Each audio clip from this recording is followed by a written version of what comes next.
প্রিয় দর্শক, আজকে আমরা জানব ইউসুফ আলাইসাল্লামকে কোথায় বিক্রি করা হয়েছিল, কোন জায়গায়, সে জায়গা দেখব। এবং ইমাম হুসাইন রাদি আল্লাহ তালার শির মুবারক কোথায় কবর দেওয়া হয়েছিল বা দাফন করা হয়েছিল। আজকে আমরা প্রথমে যে জিনিসটা দেখছি বা দেখব সেটা হচ্ছে ইউসুফ আলাইসাল্লামের, যেখানে ওনাকে দাস হিসেবে বিক্রি করা হয়েছিল। আপনারা জানেন যে ওনার সৎ ভাইরা ওনাকে মেরে ফেলার জন্য কুয়ায় ফেলে দেয়।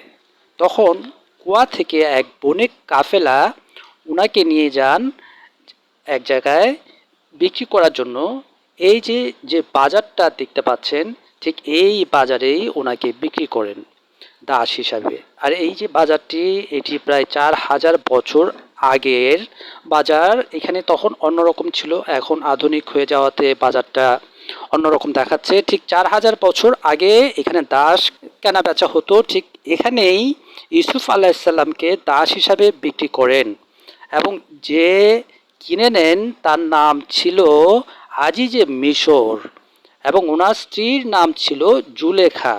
তখনকার প্রভাবশালী মন্ত্রী ছিল আজিজে মিশর।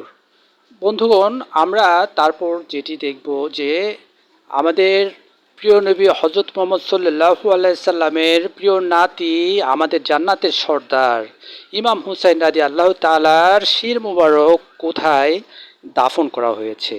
আপনারা জানেন 61 হিজরিতে কারবালার ময়দানে যখন ইমাম হুসাইন রাদি আল্লাহ তাআলা শহীদ হন, তখন সীমার শির কেটে এজিদের কাছে নিয়ে যায় এবং এজিদ এটিকে তার দরজার সামনে ঝুলিয়ে রাখে যেন সবাই ভয় পায়, ত্রাস সৃষ্টি করার জন্য। তারপর ওনার শির মোবারক আসকালান ফিলিস্তিনের মিনা নামক স্থানে দাফন করা হয়। তার 5 শতাব্দী পরে আসকালান ও তার পার্শ্ববর্তী স্থান যখন কুর্সিরাতদের দ্বারা শাসিত ছিল, তখন তারা মুসলিম মনীষীদের কবর ধ্বংসের পায়তারা করছিল। তখন মিশরের খলিফা তার উজিরের পরামর্শে ইমাম হুসাইন রাদি আল্লাহ তাআলার শির মুবারক স্থানান্তরের সিদ্ধান্ত নেন। বিশাল অর্থের বিনিময়ে মিশরের খলিফা এই শির মুবারক ক্রয় করেন এবং এবং সসম্মানে এটি মিশরে আনা হয়। এই যে বক্সটি আপনারা দেখতে পাচ্ছেন, ঠিক এই বক্সে করেই ওনার শির মুবারক আনা হয় মিশরে।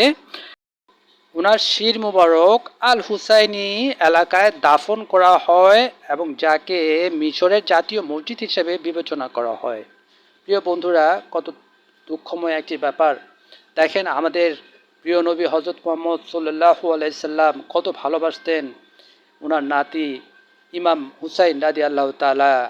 ওনার শির আলাদা হয়ে গেছে, ওনাকে শহীদ করেছে এই এজিদ বাহিনী। আল্লাহ তাআলা ওদেরকে সঠিক বিচার করবেন। আর ভিডিওটি যদি ভালো লাগে, আপনারা ভিডিওটি শেয়ার করে অন্যদেরকে দেখিয়ে দিন, অন্যরা যেন দেখতে পায়, সুযোগ করে দিন। ধন্যবাদ।